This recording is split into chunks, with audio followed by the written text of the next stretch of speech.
नमस्कार मित्रों, मैं अनिल श्रीवास्तव रायपुर से आप सबका अपने YouTube चैनल हिंदू धर्म सप्रमाण पे स्वागत करता हूं। मित्रों, अभी हम जो ये चर्चा कर रहे हैं उसके पहले मैं चाह रहा था कि जो थोड़ी कठिनाई मेरे सामने आ रही मैं आपसे उस पर बात करूं।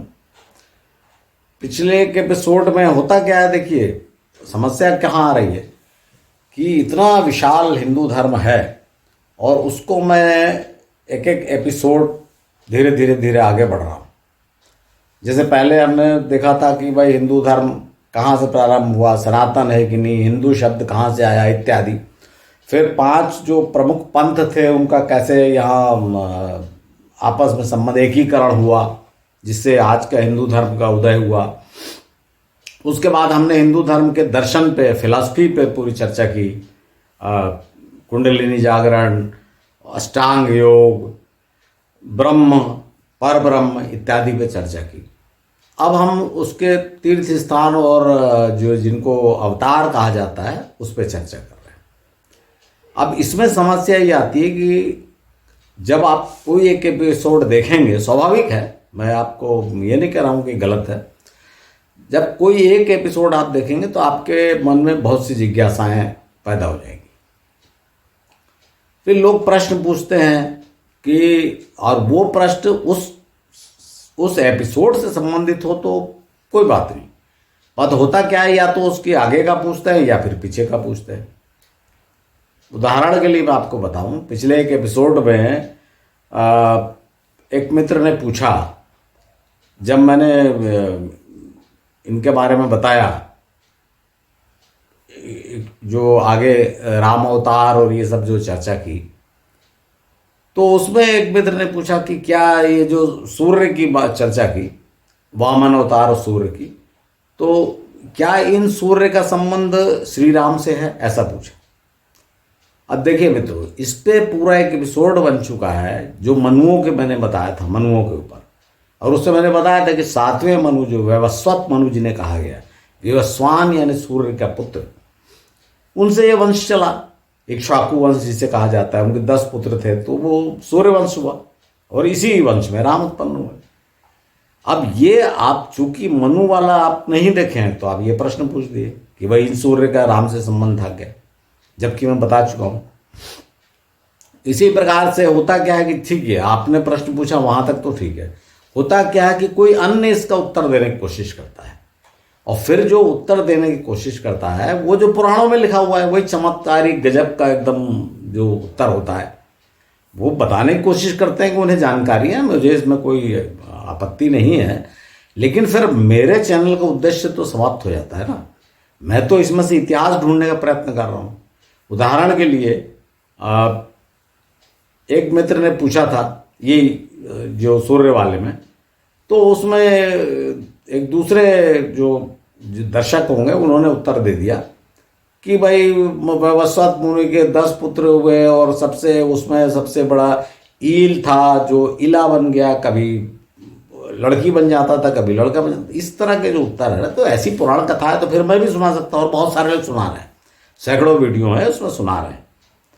वो कहानी इस प्रकार है कि वो ईल राजकुमार जो था वो जब चला गया शिकार करने जंगल में, तो जहाँ शिव पार्वती वन में विहार कर रहे थे वहाँ चला गया, तो पार्वती जी बाधा पड़ने से नाराज हो गई और उन्होंने कहा जाओ तुम स्त्री बन जाओ, तो वो इला बन गया। जब रोया धोया तो उनको कहा कि अच्छा 6 महीने तुम नर रहोगे, फिर 6 महीने नारी रहोगे। तो जब वो नारी रहता था तब वो इला बुद्ध की पत्नी बना, और फिर वो इस तरह के बातें करना, 6 महीने वो नारी रहता था और बुद्ध की पत्नी बना, तो 6 महीने में क्या बच्चे पैदा करता था। ये ऐसी गजब बातें, फिर वही बात है ना, मैं ये इन सब को छोड़ के मैं आपको इतिहास मैं खुद भी ढूंढ रहा हूँ, और जो ढूंढा रहता हूँ वो आपको बताने का प्रयास कर रहा हूँ। तो इस तरह से एक तो जो प्रश्न पूछने वाले देख ले, मैं कोशिश करूँगा कि आपकी बातों को उत्तर दूँ, लेकिन अगर वो जो एपिसोड रहता है जो वीडियो उसी से संबंधित पूछे तो ज़्यादा अच्छा रहेगा। उसी प्रकार से एक ने प्रश्न पूछा कि भाई ये गरुड़ भी कोई आदमी था क्या, तो अगले ने तुरंत उत्तर दे दिया, दूसरे ने, क्या वो गरुड़ ड्राइवर था। अरे ये कोई बात हुई। भाई गरुड़ अगर ड्राइवर था, मान लीजिए आपकी बात, मेरे को मालूम है आप क्यों पढ़ रहे हैं, क्योंकि आपने कहानी पढ़ ली कि गरुड़ और अरुण, विंता के दो पुत्र थे, गरुड़ और अरुण। ये तो पुराण कथा है, सब मैं भी जानता हूँ ना। तो मैं तो आपको इसमें निपटाने की कोशिश नहीं कर रहा हूँ ना, मैं तो ढूंढ रहा हूँ। अब मान लीजिए आप देखिए, इन्हीं की कमी देखिए, जो मित्र जिन्होंने ये उत्तर दिया है वो स्वयं देखें कि गरुड़ अगर ड्राइवर था, या आप सारथी शब्द नहीं यूज कर पाए तो कोई बात नहीं, लेकिन गरुड़ अगर सारथी था तो भाई वाहन क्या था? वो तो ये पूछ रहा है भाई वाहन क्या था। तो मैंने ये बताया है कि भाई वो भगवान गरुड़ ध्वज कहा जाता है, उनका जो रथ था उस पर जो ध्वज लगा था, वो उस पर झंडा था, वो जो ध्वज लगा था उस पर गरुड़ का चिन्ह था। और यही बात धीरे धीरे वो क्योंकि गरुड़ के रूप में बदल गई, क्योंकि आप देखेंगे श्रीमद् भागवत में तो उसमें भगवान कृष्ण सत्यभामा के साथ गरुड़ पे चढ़ के युद्ध करने जाते हैं, ऐसी है।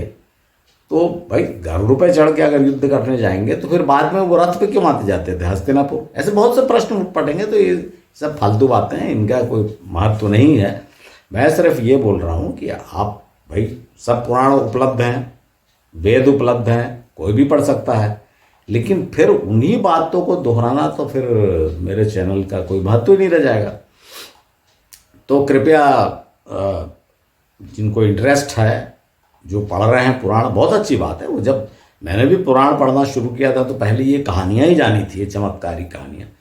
फिर मुझे संतोष नहीं हुआ तो फिर मैंने ढूंढना शुरू किया, और 10-12 साल लगातार अध्ययन और भ्रमण के पश्चात जो सामने आया वो मैं आपके सामने प्रस्तुत कर रहा हूँ। तो आशा है मित्रों, आप जो है अगर आपको उत्सुकता है, बहुत अच्छी बात है। और मैं ये मेरा चैनल इसी बात के लिए कि आपको जिज्ञासा हो जानने की। तो बस ये है कि आप मेरे पिछले जो एपिसोड्स हैं उनको भी देखें, और मैं कोशिश करूँगा कि मैं आपको, जैसे ये मनु वाले मैंने आपको मनु के बारे में बता दिया, तो इसको आप देखते चलें। तो अब चूंकि हम अब मैं आज का एपिसोड प्रारंभ करता हूँ। देखिए मित्रों, श्री राम पर भी मैंने करीब करीब 37 एपिसोड बोल चुका हूँ। पहले शुरुआत वहीं से की थी, लेकिन उनको मैंने एक प्रकार से राम कथा की कहाँ घटना घटी क्या, बस ऐसा बताया है। उनकी विवेचना, विश्लेषण, एनालिसिस नहीं किया कि कहाँ जगह वगह। तो मैं ये कोशिश कर रहा हूँ कि इस बार आपको ये जो अवतार में मैं बोल रहा हूँ, इसमें राम कथा पूरा नहीं बताकर जहाँ पर भ्रम है ऐसे चीज़ों को बताऊंगा। जैसे मैं आपको बता चुका हूँ दो, एक पहला जो कौशल्या माता का गांव, और दूसरा जो श्रृंगी से संबंधित, ये 2 एपिसोड आप देख चुके हैं। आज मैं आपको बताऊंगा कि जब वो चलते कि आप एपिसोड्स तो क्या हो, एक एक छोटी छोटी घटना पर भी बनाए जा सकते हैं, पर चूंकि हिंदू धर्म बहुत विशाल है और मैं चाहता हूँ कि जल्द से जल्द कवर हो, फिर अगर समय मिलेगा तो फिर छोटी छोटी बातें भी बताएंगे। लेकिन अभी मैं आपको ये बता कि कहाँ से निकले, विश्वामित्र कैसे ले गए, कैसे हुआ, ये सब छोड़िए। बस ये आप याद रखिए कि विश्वामित्र जी के साथ जब श्री राम और लक्ष्मण गए तो वहाँ से अपन देखते हैं क्या हुआ। तो जब विश्वामित्र जी दोनों राजकुमारों को लेकर चले तो वाल्मीकि रामायण में वर्णन है कि वह सरयू और गंगा के संगम के पास पहुंचे, और वहां पर एक बड़ा सुंदर वर्णन है। कहीं मैं और बताता आपको, लेकिन याद चूंकि है कि कहाँ गए, मैं विश्वामित्र जी ने कहा इसलिए मैं बता देता हूँ। बहुत ही महत्वपूर्ण उल्लेख है वो, और मैं इसलिए बता रहा हूँ कि मैं आपको एक एपिसोड में बताया था कि जो काठमांडू में जो मंदिर है वो पशुपति नामक रुद्र, अलग अलग रुद्र हुए ये तो बताया था, पशुपति नामक रुद्र का वो मंदिर है, जो भगवान विष्णु और भगवान शिव युद्ध किए थे जलंधर से, उसमें जो शिव थे वे पशुपति नामक रुद्र थे, ये मैंने बताया था आपको। तो यहाँ पर मैं एक और रुद्र का नाम आपको बता देता हूँ, बताते चल रहा हूँ अलग अलग से न बता के। यहाँ पर विश्वामित्र जी से जब श्री राम पूछते हैं कि भाई ये कौन सा आश्रम है, आश्रम पड़ता है संगम के बाद, और ये स्थान बिहार में आ जाता है। अब अभी वर्तमान में ये स्थान बिहार में आ जाता है संगम के बाद। तो वहाँ पर विश्वामित्र जी बताते हैं कि यहाँ पर भगवान स्थाणु ब्रैकेट में उसमें लिखा हुआ शिव, अर्थात समझ लीजिए आपके रुद्र। भगवान स्थाणु ने बहुत वर्ष तपस्या की थी। अब ये जो मैं आपको बता रहा हूं, आपको लगेगा इसमें क्या रहस्य, देखिए इसमें रहस्य है आगे जो मैं बताने जा रहा हूं। भगवान स्थाणु, तो आप ये तो समझ गए कि रुद्र, उन रुद्र का नाम स्थाणु था जो यहां तपस्या कर रहे थे। अब यहां पर कंदर्प, कंदर्प अर्थात कामदेव, कंदर्प ने उनकी तपस्या भंग करने की चेष्टा की, या ऐसा जरूरी नहीं चेष्टा की तो लिखा हुआ है, लेकिन आप ये समझिए कि कामदेव वहां कुछ अपनी महिला मित्रों के साथ उछल कूद कर रहा होगा तो उनकी तपस्या भंग हुई, जो भी हुआ। तो जो कहानी आप 50 जगह सुनते हैं ना कि भस्म कर दिया कामदेव को भगवान शिव ने तीसरा नेत्र खोलकर, मैं सिर्फ उस घटना पे ज़्यादा न जाकर ये बताना चाहता हूँ कि वो घटना इस स्थान पर हुई थी, ऐसा विश्वामित्र जी ने उसमें बताया है वाल्मीकि रामायण में। और इसी कारण से जो कंदर्प था वो यहाँ पे अंगविहीन हो गया, उसका शरीर नहीं रहा, भस्म हो गया। तो इसलिए आपको कहानियां आपने कई जगह सुनी होगी ना कि वो रति को आशीर्वाद दिया जब वो रोने लग गई, कामदेव की जो पत्नी थी, कि भाई अब तुम्हारा पति का शरीर तो नहीं रहेगा पर वो अमर रहेगा, हमेशा रहेगा, ऐसा करके बिना शरीर के। तो इसलिए कामदेव को अनंग कहा गया। तो ये घटना इस स्थान में घटी। तो मैं ये घटना घटी का महत्व यह है मित्रों कि आज भी उस क्षेत्र को आप अंग देश के रूप में जानते हो। मैं ये बताना चाह रहा था, बिहार का ये वाला पार्ट जो है इसे ही अंग देश कहा गया है। पहले मेरा ऐसा विचार था और मैंने शुरुआत के एपिसोड में बताया भी है, और वो भी वाल्मीकि रामायण में है, कि जब लक्ष्मण के पुत्रों के लिए जब राज्य की खोज हुई कहाँ बनाए, तो लक्ष्मण का जो पुत्र अंगद था उसने इस क्षेत्र पर राज्य किया। तो उससे ऐसा लगता था कि भाई अंगद के नाम पर अंग देश नाम पड़ा, जो बाद में आपको याद है ना महाभारत में फिर अंग देश का राजा बनाया गया था, कर्ण को दुर्योधन ने राजा बनाया था।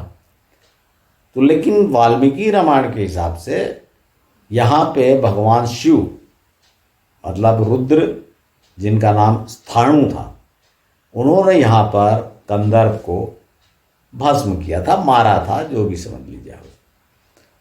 तो उस कंदर्प के अनंग हो जाने के कारण इस देश का नाम अंग देश, इस क्षेत्र का नाम अंग देश पड़ा। ये मैं बता रहा हूँ। यहाँ से राम गुजरे, उसके बाद जब आगे गए तो फिर वो ताटका वन में गए, और वो उस कहानी को मैं दोहराऊंगा नहीं, वो बक्सर के पास है वो ताटका वन, जिसे चैत्ररथ वन कहा जाता है। वहाँ पर उन्होंने ताटका को मारा। फिर सिद्धाश्रम में आए जहाँ वामन अवतार हुआ था, ये मैं आपको बता चुका हूँ सिद्धाश्रम में। तो यहाँ पे वाल्मीकि जी अपने महर्षि विश्वामित्र ने आश्रम बनाया हुआ था। यहाँ पर उन्होंने मारीच और सुबाहु को मारा। सुबाहु को तो मार दिया, और मारीच को फिर चमत्कारिक वर्णन है कि ऐसा बाण मारा कि वो समुद्र तट पे गिरा। तो सीधी सी बात है कि मारीच मौका देखकर भाग गया वहाँ से और समुद्र तट पे रहने लगा। और यही बात बाद में सिद्ध होती है, जब आपको याद होगा कि जब वो रावण आता है, और वो आगे मैं बताऊंगा आपको कि जब रावण आता है और मारीच को बोलता है ना हिरण बन के चलना है, सुनहरा हिरण बन के, तो वो सब मारीच से मिलता था। तो वो समुद्र तट पे जाके रहने लगा था मारीच। मित्रों ये तो ठीक है, या मार दिया उसके बाद जब विश्वामित्र जी के कहने पर राम लक्ष्मण साथ में चले, तो चूंकि रामचरितमानस ही बहुत प्रसिद्ध है, लोकप्रिय है, और जो रामलीलाएं होती हैं और जो जितने आप फिल्म देखे होंगे, टीवी सीरियल देखे होंगे, उसमें यही कहानी है कि राम लक्ष्मण ने अहिल्या उद्धार किया और फिर वह राजा जनक के महल में पहुंचे जहां स्वयंवर हो रहा था। तो ये गलत है, ये गलती है थोड़ा। इसको मैं आपको 2 पार्ट में बताऊंगा। पहला पार्ट अभी अहिल्या वाली बात बता देता हूं कि इसमें क्या गलती है। देखिए जब वे निकले कहाँ से, विश्वामित्र जी के सिद्धाश्रम से, तीनों निकले और साथ में और भी मुनि रहे होंगे।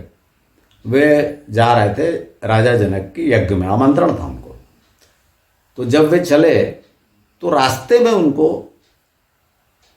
अहिल्या का आश्रम मिला, जहाँ तुलसीदास जी ने कहा ना कि वो तो पत्थर हुई है। बड़ा रोचक प्रश्न। तुलसीदास जी महाकवि थे, इसमें तो कोई शक नहीं है। इतना उन्होंने मनोरंजक और अपनी तरफ खींच, जैसे अपन जानते हुए वो उनकी तरफ खींच जाएंगे, ऐसा सुंदर वो काव्य है रामचरितमानस। तो उसमें पहला तो आपको आप तरह तरह कहानियाँ सुनाई होंगे कि केवट वो मांगी नाव न केवट आना, काई तुम्हार मरऊ में जाना, कि हे प्रभु तुम्हारे पैर से धूल से लग के तो पत्थर भी नारी बन गई, शिला भी नारी बन गई, तो मेरी नाव तो केवट काठ की है, तो मैं तुम्हारे पैर धोकर ही चढ़ाऊंगा। इस तरह से जो लिखा हुआ है काव्य में बहुत सुंदर वर्णन है, तो मैं उसकी बात नहीं कर रहा हूँ। तो मैं यहाँ ये बता रहा हूँ कि ये बातें जो है बाद में भी है, जब वो चित्रकूट पहुँचते हैं श्री राम वनवास के बाद, तब भी तुलसीदास जी ने लिखा हुआ है कि जब उनके मुनियों को वहाँ पे जो तपस्वी रहते थे चित्रकूट में, जो उनको पता चला, चित्रकूट नहीं उसके आगे जो दंडकारण्य के जो वन था, तो उनको जब पता चला कि श्री राम आ रहे हैं तो उनकी बड़े प्रसन्नता हुई। क्यों हुई? वो पूरा श्लोक देखिए। इस श्लोक में क्या लिखा हुआ है? इस श्लोक में लिखा है कि बिंद के बासी उदासी तपो व्रतधारी महाबिनु नारी दुखारे। पूरा श्लोक देखिए। इसका अर्थ है कि वो बड़े नारी के बिना बड़े उदास थे, तो जब उनको पता लगा कि श्री राम आ रहे हैं तो बड़े प्रसन्न हो गए। वही हैं शिला सब चंद्रमुखी, सभी यहाँ तो बहुत शिलाएं हैं, सब चंद्रमुखी पत्नियाँ, हमको पत्नियाँ मिल जाएंगी। तो ये जो वर्णन है इससे, और यही वर्णन सब टीवी सीरियल और हम लोग यही करते हैं कि भाई टीवी देखेंगे, सीरियल देखेंगे, फिल्म देखेंगे, या रामायण पाठ, ये जो राम कथा का पाठ होता है, नवधा रामायण, ये सब भक्ति गुण, वहाँ पर यही सब बताया जाता है। तो सबके दिमाग में बात बैठ गई कि अहिल्या शिला हो गई और रामचंद्र जी के पैर लगने से उनका उद्धार हो गया। देखिए मित्रों, ये तो बड़ी स्पष्ट बात है, और हम चूंकि चमत्कार को तो मान नहीं रहे, हम खोज रहे और हम उसका खंडन भी कर रहे हैं पुराणों से ही, ऐसा अपने मन से नहीं कर रहे हैं, उसको हम पुराणों से ही क्या लिखा है। ये बात गलत सिद्ध हो जाती है वाल्मीकि रामायण के वर्णन से। वाल्मीकि रामायण में वाल्मीकि जी ने ये जब वो आगे चले, उसमें लिखा हुआ है पहले सोन नदी पार की, फिर गंगा नदी पार की। उसमें एक जो टिपिकल है, जिससे मैं सिद्ध करूंगा। देखिए होता क्या है कि 3 ऐसे स्थान हैं बिहार में जहाँ के लोग ये क्लेम करते हैं कि अहिल्या उद्धार यहाँ हुआ था। 3 है आश्रम, मंदिर बने हैं, लोग जाते हैं, श्रद्धा है लोगों को। 3 जो स्थान हैं उसमें पहला स्थान है बक्सर से निकलते, जब वे निकले थे सिद्धाश्रम से, तो थोड़ी दूर पे अहिलौरी गांव है, माना जाता है कि यहाँ अहिल्या उद्धार हुआ था। उसके बाद फिर आगे जब चलते हैं सोन नदी, उसमें ऐसा वर्णन है कि सोन नदी पार करते हैं, वहाँ रुकते हैं, फिर गंगा तट पे रुकते हैं। तो वहाँ पर फिर एक विशाला नगरी है, कोई विशाला, वहाँ के राजा इसी वंश के थे, सूर्यवंश के। दूसरी जो राजा सुमति के वंशज, इस टाइप का वर्णन है।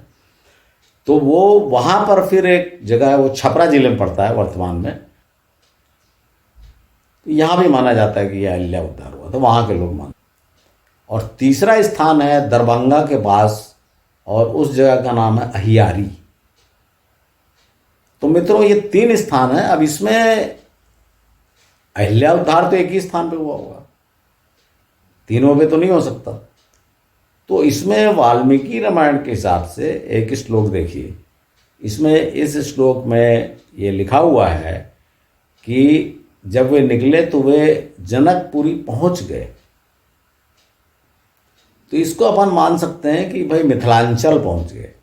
देखिए जनकपुरी पहुंच गए, आप वाल्मीकि रामायण को एज इट इज मानेंगे तो एक दूसरा संदेह खड़ा, जो लोगों के मन में खड़ा हुआ है, लोगों ने उसकी खोज भी की है, वही मैं आपको बताऊंगा आगे, जब धनुष भंग को बताऊंगा तब बताऊंगा कि यहाँ ये संदेह हो गया कि जब जनकपुरी पहुंच गए और मिथिलांचल पहुंच गए, अगर अपन मानते हैं कि जनकपुरी पहुंच गए, तो ये आता है वर्तमान दरभंगा के पास का इलाका। मिथिलांचल, जिसको मिथिलांचल कहा जाता है, मिथिला कहा जाता है। और इसमें दूसरी एक, क्यों इसलिए बोल रहा हूँ कि जब वो लिखा है कि जब वो पहुँच गए तो वे आराम करने के बाद, रात्रि विश्राम के बाद सवेरे घूमने निकले। तब उन्होंने एक उपवन देखा और श्री राम ने पूछा महर्षि विश्वामित्र से कि ये बड़ा सुंदर आश्रम है लेकिन बड़ा सुनसान है, इस किसका आश्रम है? तब महर्षि विश्वामित्र श्री राम को बताते हैं कि ये महर्षि गौतम का आश्रम था और उन्होंने अपनी पत्नी अहिल्या का त्याग कर दिया, उनके चरित्र पर संदेह करके। और वे इस आश्रम में समाज, पति के द्वारा त्यागे जाने के बाद समाज से बहिष्कृत होकर पाषाणवत यहाँ पर एकांत में रह के तपस्या कर रही। और विश्वामित्र जी ने यह भी कहा कि श्री राम, तुम अगर चाहो तो उनका ये बहिष्कार समाप्त हो सकता है। तो श्री राम ने कहा चलिए। राम लक्ष्मण अंदर गए महर्षि के साथ। तो वहाँ अहिल्या थी झोपड़ी में, आश्रम में। अहिल्या ने उनका अभ्यर्थना की, उनकी आदर सत्कार किया। श्री राम और लक्ष्मण ने अहिल्या के पैर छुए माता कहकर, ऐसा वाल्मीकि रामायण में वर्णन है। मित्रों, रामचरितमानस में क्या वर्णन है कि श्री राम ने पैर से उस शिला को छू दिया और वो अहिल्या बन गई। वाल्मीकि रामायण में क्या वर्णन है कि श्री राम ने अहिल्या के पैर छुए। आप सोच लीजिए कि कौन सा आपको श्री राम के कैरेक्टर को देखते हुए आपको कौन सा सही लग रहा है। और आगे भी इसको, इतनी सी बात नहीं है, आगे भी आप इसको चेक कर सकते हैं। आगे वर्णन इस प्रकार है कि जब वे राजा जनक के यज्ञ में पहुंचे थे तो वह वहाँ जो यज्ञ के पुरोहित थे, राजा जनक के पुरोहित शतानंद जी आके पूछते, जब उनको पता लगता है कि राम लक्ष्मण और महर्षि विश्वामित्र उस रास्ते से आ रहे हैं, तो वे शतानंद जी आके पूछते हैं महर्षि से कि मेरी माता से राम लक्ष्मण मिले कि नहीं, और मेरी माता ने इनको आदर सत्कार इनका किया कि नहीं। तो देखिए यहाँ पे अब आप पाषाण बन गए बोलेंगे तो शतानंद जी जो उनके पुत्र हैं वो कैसे बोल रहे हैं कि मेरी माता से मिले कि नहीं, मेरी माता एकांत में रहकर तपस्या। और भी बहुत से श्लोक हैं उसमें कि आपने इनको पुराण कथा, पुरानी प्राचीन बात बताई क्या कि इंद्र के कारण मेरी माँ बदनाम हो गई, ये भी लिखा हुआ है। तो उस पर हम उस पर देखिए, बहुत से लोग आप देखेंगे यूट्यूब में, तो ये अहिल्या के कैरेक्टर को डिस्क्राइब करके एपिसोड बनाए। मेरे को उसमें इंटरेस्ट नहीं है कि क्या हुआ था, कि इंद्र ने धोखा दिया, कि अहिल्या की इच्छा थी, उससे हमारा कोई मतलब नहीं है। मैं आपको ये बताना चाह रहा हूँ कि भी ये 3 स्थानों पे कौन सा स्थान है। और ये शतानंद वाली बात मैंने आपको इसलिए बताई कि शतानंद जनक के पुरोहित थे। तो सीधी सी बात है कि जिस राज्य में जो ऋषि रह रहा हो उसको ये मौका मिलेगा। और पहले गौतम ऋषि भी रहे होंगे निश्चित रूप से। राजा के होता क्या था कि जो ऋषि महर्षि रहते थे, किसी राजा के राज्य में रहते थे, राजा की सेवा उनको मिलती रहती थी, दान पुण्य जो भी गाय वगैरह सेवा, और वो पूजा पाठ भी कराते रहते थे, यज्ञ वगैरह। तो मैं ये आपको सिर्फ बता रहा हूँ कि सबसे ज़्यादा संभावना, देखिए मित्रों, दावा तो मैं कहीं कुछ कर नहीं रहा हूँ, मैं सिर्फ ये बता रहा हूँ कि सबसे ज़्यादा संभावना अहिल्या उद्धार के स्थान के रूप में अहियारी गांव की है, जो दरभंगा के पास है, क्योंकि वो मिथिला क्षेत्र में आता है, पहली बात। दूसरी बात, जो अहिल्या और गौतम ऋषि के पुत्र थे शतानंद, वो राजा जनक के पुरोहित थे। इन 2 कारणों से सबसे ज़्यादा। अब प्रॉब्लम यह है कि हो सकता है फिर आप बोलने जाए कि ये 2 स्थान क्या गलत झूठे हैं।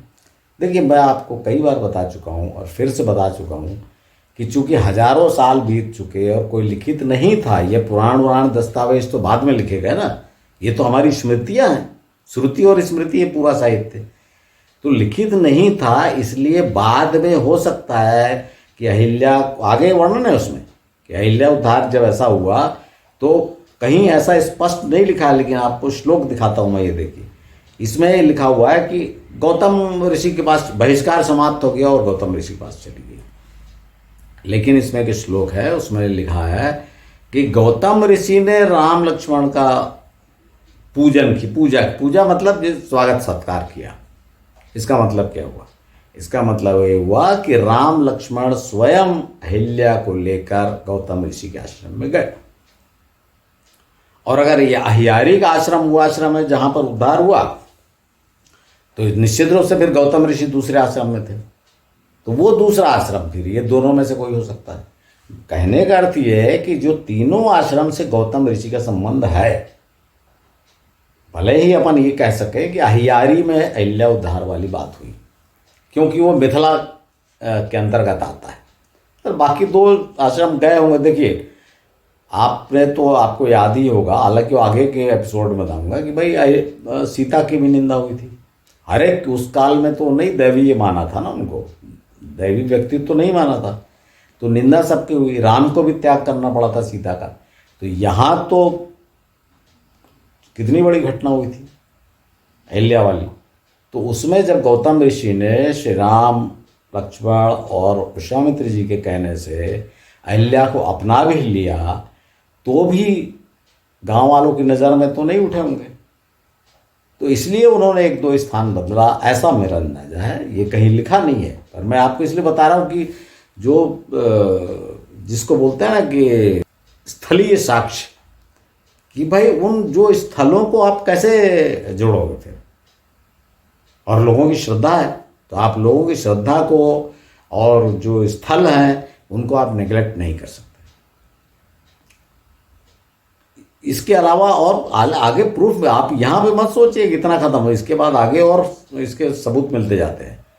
जैसे देखिए, मैंने जो बोला था कि निंदा होने लगी, देखिए अगर ये बात नहीं होती, मान लीजिए, तो बिहार जो पड़ता है, ये स्थान जो पड़ता है, ये भारत के पूर्व में पड़ता है, और गौतम ऋषि का अगला उल्लेख है त्र्यंबकेश्वर में, नासिक के पास, एकदम पश्चिम तट। आप लोगों को तो ये मालूम ही होगा ना, गौतम ऋषि का वहाँ त्र्यंबकेश्वर में शिव जी ने, वो मैं कथा आपको फिर बताऊंगा, पर वो वहाँ वही है ना, वो कि गौतम ऋषि ने अपने तपोबल से गंगा को प्रकट किया। जो गोदावरी नदी है वो वहीं एक पर्वत से निकलती है, उद्गम है उसका, तो तपोबल से गंगा को प्रकट किया। तो हो सकता है उस पहाड़ी पर जाके वहाँ पे गौतम ऋषि ने अपना आश्रम बनाया हो।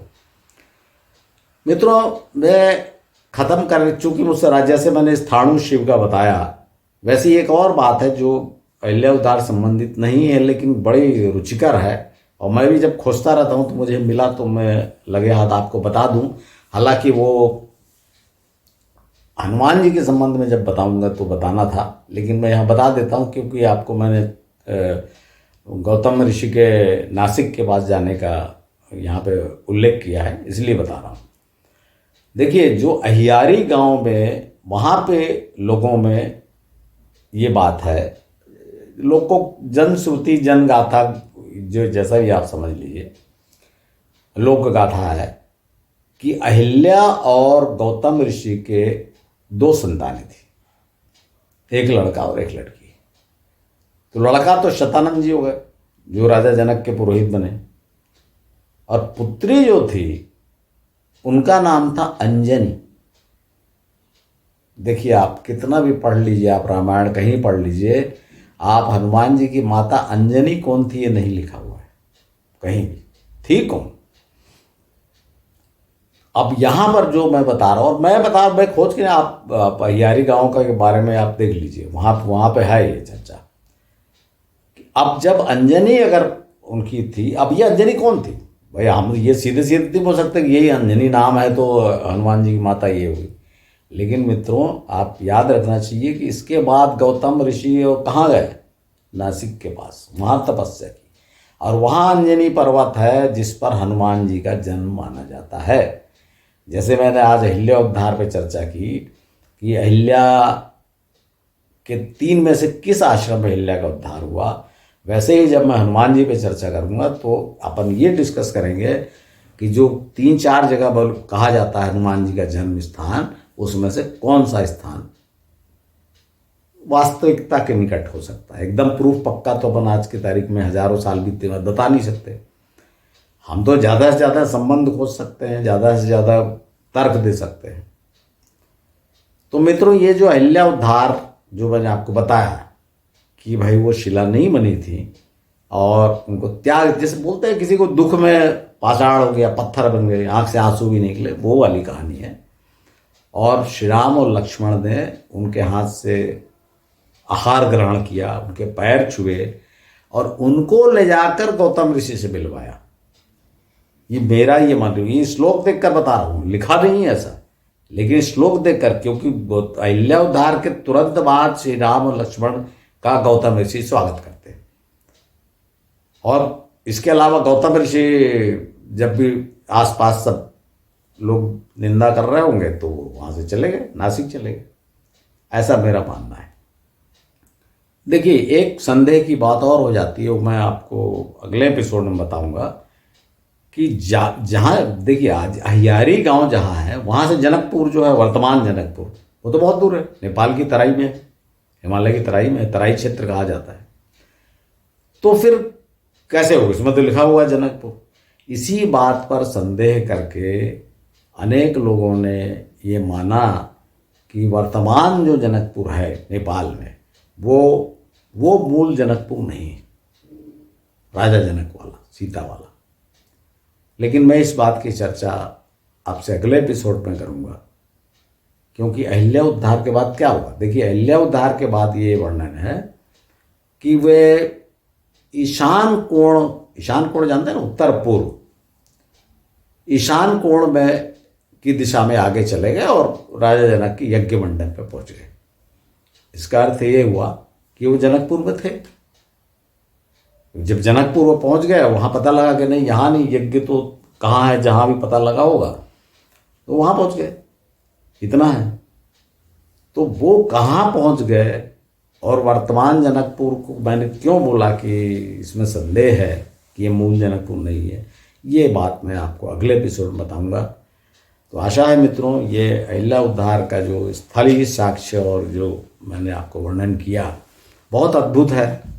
जितनी बार मैं पढ़ता हूँ कुछ नई चीज़, जैसे आपको मैंने आज बताया कि अभी तक मुझे स्वयं भी नहीं मालूम था कि ये गौतम ऋषि के पास श्री राम और लक्ष्मण स्वयं गए अहिल्या को लेकर, और ये मैं आज आपको बोल रहा हूँ। तो ऐसे बताया ना आपको, इतने मोटी मोटी जो किताबें हैं उसमें ऐसी एक एक लाइन से समझ में आता है, ढूंढ के पकड़ के किया, ये इसका मतलब तो ये हुआ। तो ऐसा मित्रों, मैंने जो समझ में आया मैंने आपके सामने प्रस्तुत किया। आशा है आपका आज का एपिसोड आपको पसंद आया होगा। यदि आया तो आप इसे लाइक करें और अपने मित्रों को, परिचितों को शेयर करें। धन्यवाद।